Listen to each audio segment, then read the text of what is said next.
안녕하세요. 타오 여성비뇨의학과의 이경래 원장입니다. 오늘은 방광염에 대해서 얘기를 해보도록 하겠습니다. 방광염이라는 게 뭘까요? 방광에 염증이 생긴 것을 방광염이라 그러는데, 우리가 보통 여성의 외음부 주위에는 여러 가지 균들이 있죠. 대표적으로 대장균들이 정상적으로 누구에게나 있습니다. 그러한 대장균들이 요로를 따라서 방광에 들어오게 되면은 우리가 흔히 말하는 방광염이 생기게 되고, 그 균들이 방광을 자극하게 되면 다양한 방광 자극 증상들이 생기게 됩니다. 갑자기 소변 볼 때 아파요. 소변 볼 때 찌릿찌릿해요. 화장실 들락날락해요. 자주 봐요. 잔뇨감이 생기고, 또 심한 분들은 소변 올 때 피가 나오는 혈뇨가 생기기도 합니다. 이런 증상들이 보통 예측하지 못하고 갑자기 생기기 때문에 우리는 그걸 급성 방광염이라 그럽니다. 이 급성 방광염이 생기는 제일 큰 원인은 내 몸의 면역력이 떨어지는 경우입니다. 우리가 피곤하거나 과로하거나 스트레스 받거나 공부를 너무 열심히 하거나 멀리 여행을 가거나 그렇게 면역력이 떨어지는 경우에는 급성 방광염이 생길 수가 있습니다. 흔히들 허니문 시스타이티스라 그래서 신혼여행 후에도 급성 방광염이 잘 생기죠. 결혼으로 인한 스트레스, 그리고 성관계, 또 신혼여행도 피곤하게 여행을 많이 다니다 보면은 면역력이 떨어져서 곤란하게도 신혼여행 중에도 급성 방광염이 많이 생길 수가 있습니다. 이 급성 방광염 치료는 사실 쉽거든요. 세균이 들어온 거기 때문에 보통은 항생제를 먹게 되고, 또 급성 방광염은 항생제에 대한 반응이 굉장히 빠른 편입니다. 그래서 한 3일이나 일주일 정도 약을 먹으면은 대개는 금방 증상이 좋아지게 되는 거죠. 그런데 여기서 문제가 하나 생기는데, 급성 방광염이 재발이 잘한다는 겁니다. 그래서 그걸 우리가 1년에 3번 이상 또는 6개월에 2번 이상 방광염에 걸리게 되면은 우리는 그것을 만성 재발성 방광염이라고 얘기를 합니다. 이 급성 방광염보다 만성 방광염은 굉장히 많은 여성분들을 이제 힘들게 하는데요.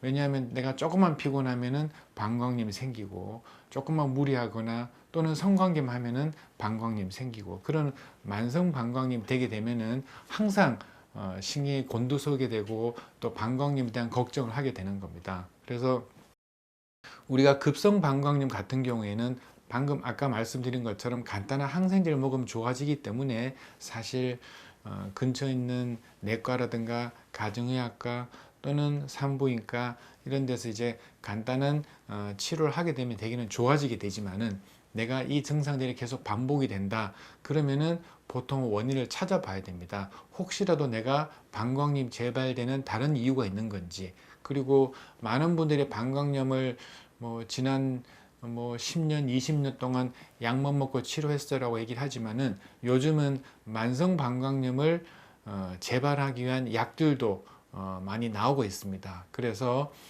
사실 우리가 항생제를 계속 먹는 것은 부담이 되는 거잖아요. 그래서 만성 방광염인 경우에는 비뇨의학과에서 내가 왜 방광염이 잘 걸리는 건지 원인을 찾아서 미리 예방도 하고 항생제 복용의 빈도를 줄여줘야지 장기적으로 항생제 내성을 줄일 수도 있게 됩니다. 이러한 방광염이 있어서 제가 꼭 부탁드리고 싶은 것 중에 하나가 수분 섭취입니다. 많은 여성분들이 방광염이 아니더라도 빈뇨나 야간뇨가 계속 반복되면서 이제 상대적으로 물을 적게 먹는 분들이 많이 있습니다. 그런데 방광염이 생기는 제일 큰 이유 중에 하나는 수분 섭취 부족이고, 특히 우리나라 분들은 외국 분들에 비해서 물을 좀 적게 먹는 경향이 좀 있습니다. 또 어떤 분들은 물을 많이 먹으라고 얘기를 하면은 밤에 자다가 소변볼로 깨요.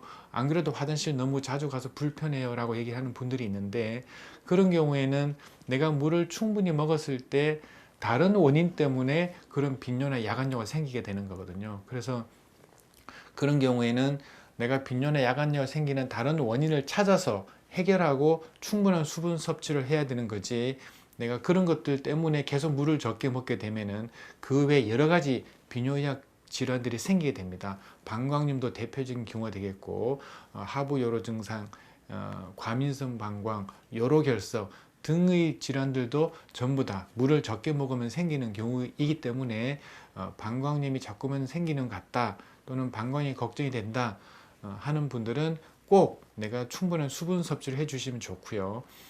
어느 정도 물을 먹으면 좋냐 이렇게 물어보는 분들도 많이 있는데 사실은 뭐 여러 가지 상황에 따라 다르겠죠. 하지만은 보통 성인 여성인 경우에는 하루에 1.5리터 정도의 수분 섭취는 꼭 해줘야 됩니다. 그래서 내가 하루에 1.5에서 2리터 정도의 물을 먹으면은 좋다, 아니 꼭 필요하다라고 생각해 주시면 좋고요.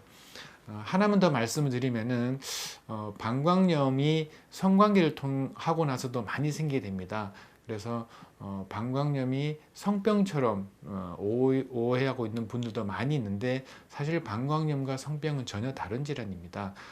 성병은 성접촉을 통해서 계속 옮겨 다니는 균들이 따로 있거든요. 그런 균들에 의해서 감염이 된 걸 우리가 성접촉성 질환이라 그러고, 방광염은 성병균이 아니라 내 몸에 있는 대장균이 들어왔을 뿐인 겁니다. 그래서 사실 방광염은 다른 사람들한테 전파되지가 않죠. 그냥 나만 치료하면 되는 거거든요. 하지만 성병이라는 것은 내가 성관계를 맺는 다른 사람들에게도 넘어가는 거기 때문에 같이 치료해야 되는 거고 전혀 다른 균이라는 거. 다만 방광염은 성병 후에 흔히 생길 수가 있는데 그거는 성병이 생겨서 방광염이 생긴 게 아니라 성관계를 통해서 요도나 방광이 좀 자극이 되기 때문에 그걸로 인해서 내가 방광염이 생기기 쉬운 상황에서 그 성관계가 추가적으로 하나의 역할을 더 했을 뿐인 겁니다. 그래서 혹시라도 방광염이 걸렸다 하더라도 이게 내가 혹시